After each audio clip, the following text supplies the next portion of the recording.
In number one, they ask you to simplify 3/4 square root of negative 80, so I'm going to say 3/4 square root of 80 times the square root of negative 1.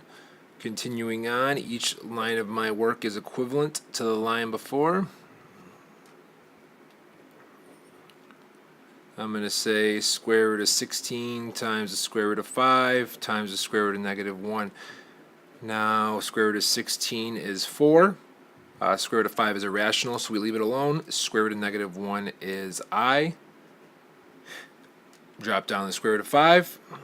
Simplify this. 3/4 times 4i is 3i square root of 5. Choice number 1. And number 2, you know the formula k equals 1/2 ab sine c. What this means is you're taking two consecutive sides and then the included angle. So same thing here. You have two consecutive sides and the included angle. As long as these letters don't match, you're all set.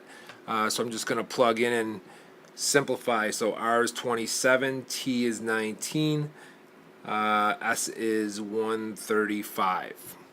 I'm going to take my calculator. In my calculator, I do 0.5, 27 times 19 times sine of 135. Please make sure that you are in degree mode for this question because they give you the size of the angle in degrees. So when I put that in my calculator, I get 181.37 or 0.4, choice number 2. Number 3 is basically asking you to rationalize the denominator, and you do that by multiplying by the conjugate. Now the reason why this makes this equivalent is because think about it, this fraction is actually equal to 1, and anything times 1 is itself. So I do square root of 5 times 7, I get 7 square root of 5, and then square root of 5 times square root of 5 is going to be 5. Now when you're multiplying conjugates, what's going to happen here is 7 times 7. If it makes it easier to see, then put it in parentheses so you can see the foiling per se. You have 49 plus 7 square root of 5 minus 7 square root of 5 minus 5. When you're doing conjugates, these two outer and inner terms will always cancel out.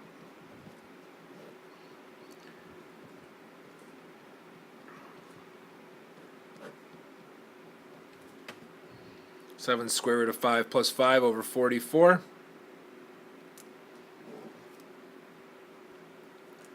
Using this formula, there are 10 questions on the test. They want to get exactly 8 right, but there are 4 choices for each question. So this is going to be my success probability, and then this is going to be your failure. So if you're getting a question correct, that means you got 1 out of 4. There are 3 incorrect choices for every 4.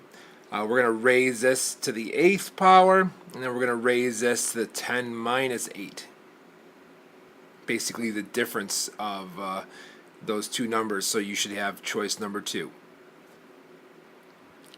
To do the summation, what I'm going to do is bring this 2 outside, and I am going to add, and that's going to be our summation.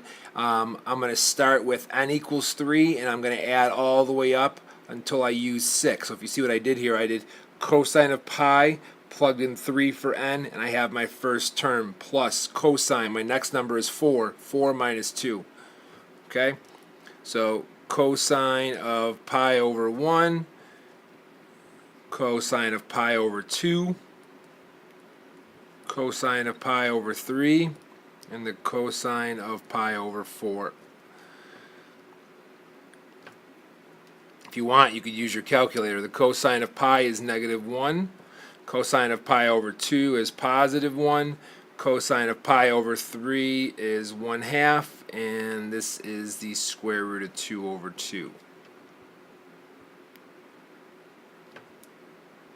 Excuse me, cosine of pi over 2 is 0.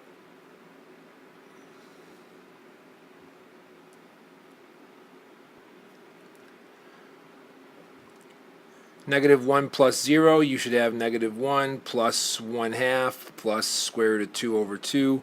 I'm going to distribute this 2 to kind of make it a little bit easier.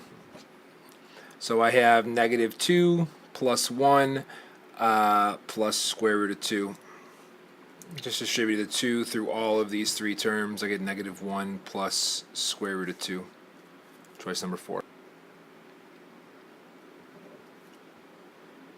In number 6, they're asking you what is the domain of this relation. If you notice that throughout this graph, all of these x values have a point somewhere. They have a part of the graph drawn. Okay, there is no graph drawn at 1, but if you go all the way up here, there is. So at 1, there is a corresponding y value. At negative 1, there is a corresponding y value. At negative half, there is a corresponding y value. That's 0. Okay, at 1.5, there is a corresponding y value. Okay, but look what happens at 2. It's an open circle.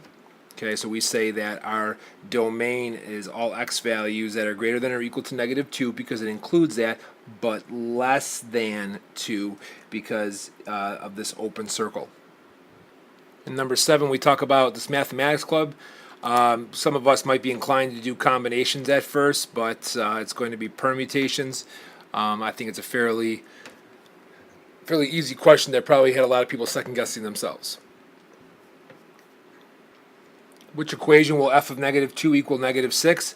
Remember, this is x, so this is negative 2, and then this is negative 6. So what I would do is plug all these in my calculator and see which of the equations has the point negative 2, negative 6. Negative 2 to the third is negative 8. Negative 2 squared is 4. And then we're going to say plus 2 here. So what do we have? Negative 32 plus 24 plus 2. Why does this keep moving on me? I have negative 8 plus 2. I should get negative 6. What is the product of the following? I'm going to distribute x to the third minus 2x squared plus 3x plus x squared minus 2x plus 3. You get x to the third minus x squared, combining like terms.